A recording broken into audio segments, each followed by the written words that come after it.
found the gatekeeper at dusk. Sidney. An old man with hands permanently stained by soil and iron, his posture bent not by age alone, but by something heavier. He stood near the garden gates, lantern at his feet, as if he had been waiting. "You're looking in the wrong places," Sidney said before Crow spoke. Crow stopped. "Then show me the right ones." Sidney nodded once and turned toward the gardens. They walked. The garden lay beyond the reach of candlelight. Moonlight silvered the hedges, twisted roots clawing at the earth like grasping hands. The farther they walked, the quieter the mansion became, until it felt distant, unreal. Sidney stopped beneath the old palm tree. He said, "Nothing, just kept staring." Something stopped him. Crow knelt, touched ground, waiting. Sidney spoke again. "I didn't kill him."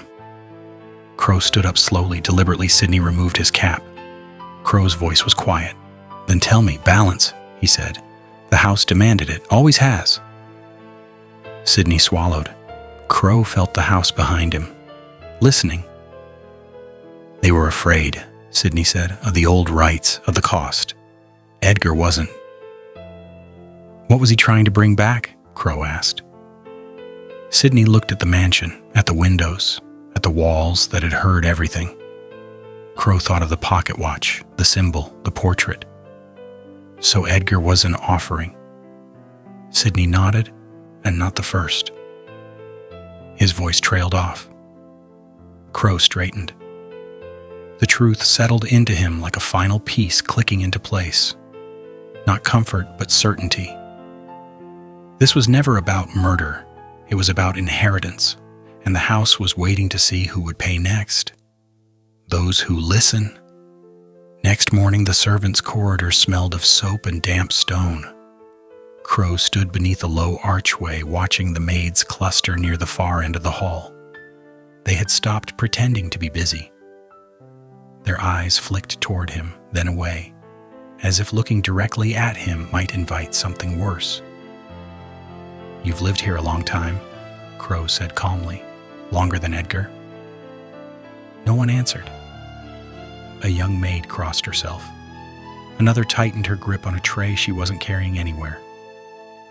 "I'm not asking who killed him," Crow continued. "I'm asking who moved him. That did it." An older maid, gray hair pinned too tightly, hands raw from years of scrubbing, exhaled sharply, as though the words had been choking her. "You shouldn't be asking us," she said. "Not about that." Crow tilted his head. "Then who?" The maid hesitated, eyes darting toward the ceiling, toward the walls, toward places that had no ears, except they did. "The girl," she whispered. "The quiet one." "Amelia," Crow said. The maid nodded once, sharply, as if sealing her fate. "She hears it, when it changes, when it settles." Crow studied her. "Hears what?" The maid's mouth tightened. "The house." She squeaked. Amelia Aldwyn stood barefoot at the edge of the eastern corridor, where the floorboards dipped ever so slightly near the window. She did not remember coming there. The house was cool beneath her feet, the wood smooth and worn as if polished by passing time rather than hands. Outside, morning light crept through the tall glass panes, catching on ivy that pressed insistently against the stone. Amelia watched the leaves sway, counting their movements without meaning to. 3 to the left. 1 pause, then 2 again. She exhaled, only then realizing she had been holding her breath. Behind her, the mansion sighed. Not a sound exactly, more a settling, a knowing shift. "You shouldn't," Amelia whispered, though she wasn't sure whether she meant herself or the house. She clutched the edge of her shawl tighter around her shoulders. Her fingers brushed something hard beneath the fabric, the small emerald shard she had taken from the drawing room and never returned. It felt warmer now than it had before, faintly pulsing, like a thing that remembered being alive. Voices echoed distantly from downstairs. Her family. Laughter, forced and brittle. The sounds of porcelain and silver being arranged, as if order could be restored by habit alone. No one had noticed her absence. They rarely did. Amelia took a step forward and stopped. The floorboard beneath her left foot creaked sharply, the sound too loud for such a small movement. She froze, heart racing. The noise faded, but the sensation did not. Beneath her soul, the wood felt thinner, waiting. She knew this place. She had stood here before, in dreams, in moments she could never quite place on the clock. "If I stay," she murmured, "something happens." The words startled her. She hadn't planned to say them. A draft moved through the corridor, lifting the hem of her nightdress. Somewhere far above, a door opened and closed on its own. Amelia flinched, then smiled faintly, an expression more sad than afraid.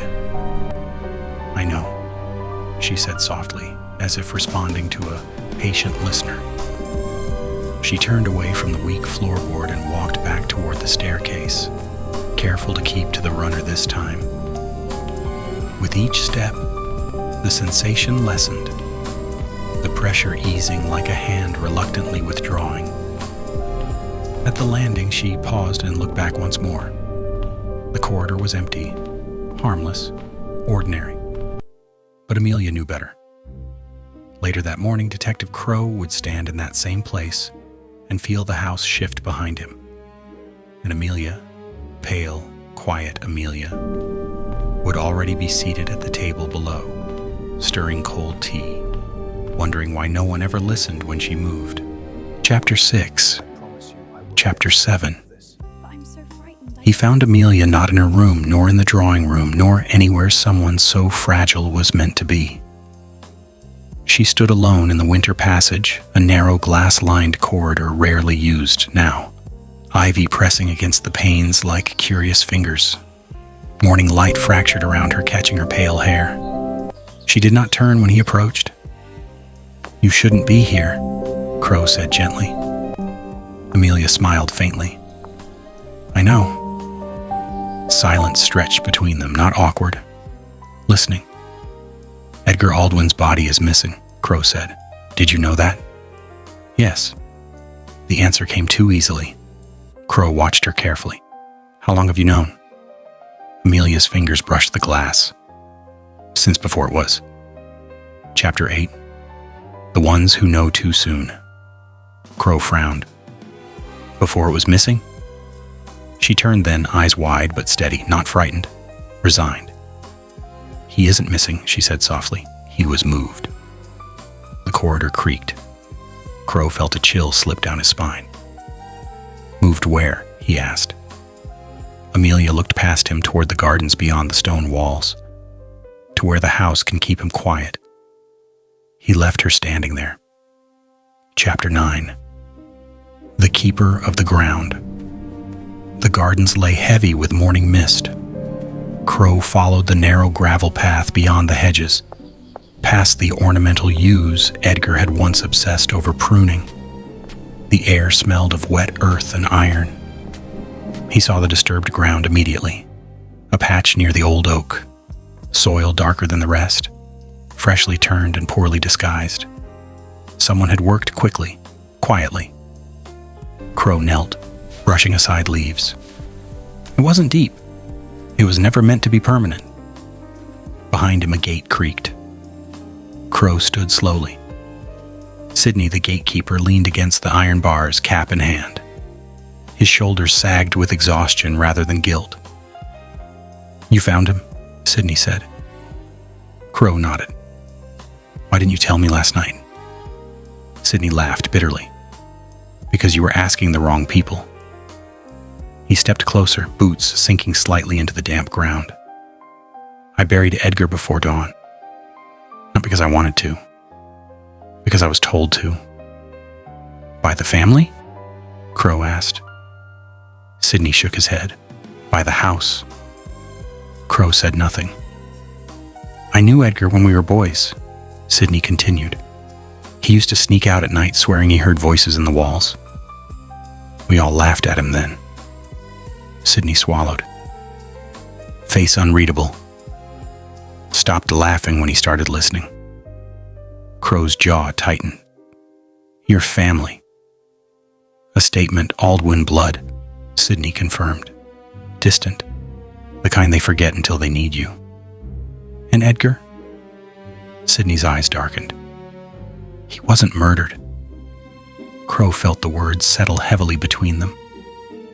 He was prepared, Sidney said, the way they always are, the way the house demands. Crow thought of Amelia's calm certainty. Sacrifice, he said. Sidney nodded once. That's the word. He said they're afraid. The drawing room felt colder that evening. The family sat scattered now, no longer pretending at unity. Accusations clung to the air, unspoken but heavy. Crow stood apart, watching. Edward's fury simmered beneath his composure. Eleanor paced, restless and sharp. Constance clutched her pearls like a talisman. Thomas observed, unreadable, and Amelia sat very still. Crow approached her quietly. You knew, he said, about the body. She nodded. You knew about the burial, yes. You knew about the sacrifice. Amelia's lips parted slightly. She did not answer. Crow lowered his voice. Why didn't you tell anyone? Her eyes lifted to meet his. There was something different in them now. Strain, yes, but also something deeper. Something worn. Because when I speak too soon, she said, the house gets angry. Crow felt the truth of it resonate through the floor beneath them. It's louder now, Amelia whispered. Because you're listening. The chandelier above them swayed just slightly. No one else noticed. Crow looked around the room at the walls, the portraits, the spaces between words. This was no longer just a case. The house had accepted him. And Amelia, fragile, ignored Amelia, had been bearing its weight alone for far too long.